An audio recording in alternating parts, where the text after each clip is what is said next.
National હેરાલ્ડના કેસની વિશેષ હકીકતો અને સત્યતા વિશે વધુ જાણકારી આપવા બાબતે રાષ્ટ્રીય કોંગ્રેસના રાષ્ટ્રીય પ્રવક્તા અતુલ લોંડે પાટીલે સર્કિટ હાઉસ ખાતે પત્રકાર પરિષદને સંબોધી હતી. વડોદરાના સર્કિટ હાઉસ ખાતે કોંગ્રેસના રાષ્ટ્રીય પ્રવક્તાએ પ્રેસ કોન્ફરન્સ યોજી હતી, જેમાં રાષ્ટ્રીય પ્રવક્તા અતુલ લોંડે પાટીલે પ્રેસ કોન્ફરન્સને સંબોધી હતી. નેશનલ હેરાલ્ડના કેસની વિશેની હકીકતો અને સત્યતા વિશે વધુ જાણકારી આપી હતી. સર્કિટ હાઉસ ખાતે આયોજિત પત્રકાર પરિષદમાં ભાજપ સરકારમાં રહેલ લોકોએ સ્વતંત્રતામાં કોઈ યોગદાન આપ્યું નથી તેમજ ગાંધીજી અને સરદાર પટેલની ભૂમિકા પરથી આવેલા લોકો ષડયંત્ર રચી રહ્યા છે. ઈડી અને ઇન્કમ ટેક્સનો દુરુપયોગ કરી દબાણ લાવવાનો પ્રયાસ થાય છે તેવા આક્ષેપો કરી આકરા શબ્દોમાં પ્રહાર કર્યો હતો. 2014 के बाद आजादी के जंग के नायक और आजादी के जंग के प्रतीकों को खत्म करना, मानो उनसे नफरत करना, चाहे संविधान हो चाहे देश का तिरंगा हो, ये लगातार हम देखते आए हैं. विशेषकर पंडित जवाहरलाल नेहरू देश के पहले प्रधानमंत्री, जिन्होंने अपनी जिंदगी के 11 साल से ज्यादा जेल में बिताए हैं देश के आजादी के लिए. उन्होंने देश के आजादी की जंग लड़ने के लिए एजेल एक कंपनी, मीडिया कंपनी का फॉर्मेशन किया था, जिसका काम केवल मीडिया के लिए था, अखबार छपाई के लिए था. 3 अखबार निकलते थे, हेराल्ड इंग्लिश में, नवजीवन हिंदी में और कौमी एकता उर्दू में.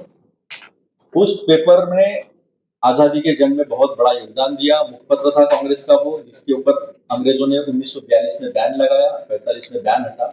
समय के चलते एजेल कंपनी अड़चन में आ गई, नुकसान में आ गई, तो कांग्रेस पार्टी ने 2002 से 2012 तक उसे 90 करोड़ का चेक से लोन दिया. अब ये कंपनी चेक से लोन वापस करने की क्षमता में नहीं थी, क्योंकि ये 90 करोड़ पैसा कर्मचारियों के, पत्रकारों के सैलरीज के लिए, उनके वॉलंटरी रिटायर स्कीम के लिए, प्रोविडेंट फंड के लिए, ऐसे सारी चीजों के लिए खर्चा की गई.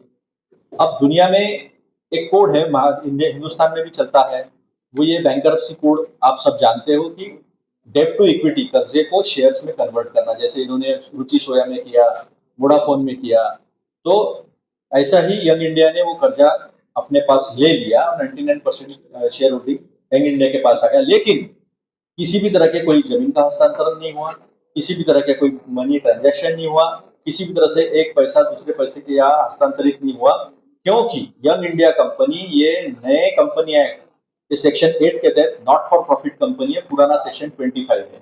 इसमें किसी को डिविडेंड नहीं मिलता, किसी को सैलरी नहीं मिलती, किसी भी तरह का कोई भी फायदा डायरेक्टर्स को मिलता नहीं है. केवल जमीन भी बेच नहीं सकते. 6 संपत्तियों में से 5 संपत्तियां लीज पर है, जो केवल मीडिया के लिए इस्तेमाल हो सकती है. जब पैसे का हस्तांतरण नहीं हुआ, जब किसी भी चीज का कोई पैसा, किसी को कोई प्रॉफिट, कोई मुनाफा किसी को कुछ नहीं हुआ है, तो फिर ईडी का केस यहाँ आते कैसा है. इन्होंने 2012 में कोशिश की थी, जो सिरे से खारिज कर दी थी निर्वाचन आयोग ने.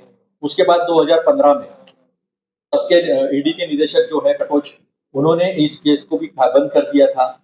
फिर से सुब्रमण्यम स्वामी आए, 2020 में केस डाली गई. जैसा जैसा इनको डर लगते गया, वैसा वैसा ये केस करते गए. 2023 में इन्होंने इसके ऊपर कुर्की लाई थी.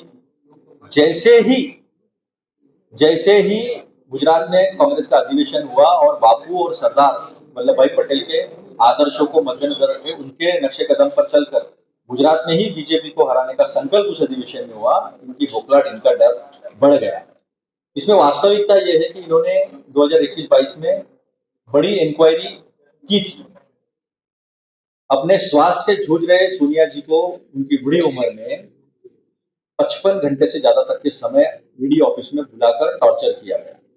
उसी तरह राहुल गांधी जी को भी टॉर्चर किया, लेकिन एक सभ्य नागरिक की तरह, कानून का सम्मान करने वाले नेताओं की नागरिक की तरह उन्होंने इस इंक्वायरी को फेस किया.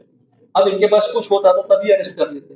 इनके पास कुछ नहीं है, केवल प्रताड़ना करना, विपक्ष को बदनाम करना और डराने की कोशिश करना. कोई ध्यान रख ले, कोई डरने वाला नहीं है और कोई झुकने वाला नहीं. तो इन्होंने कुर्की कर ली, और कुर्की करने के बाद 365 दिन में आरोप पत्र जो है, जिसे चार्जशीट कहते हैं, दाखिल करना अनिवार्य है.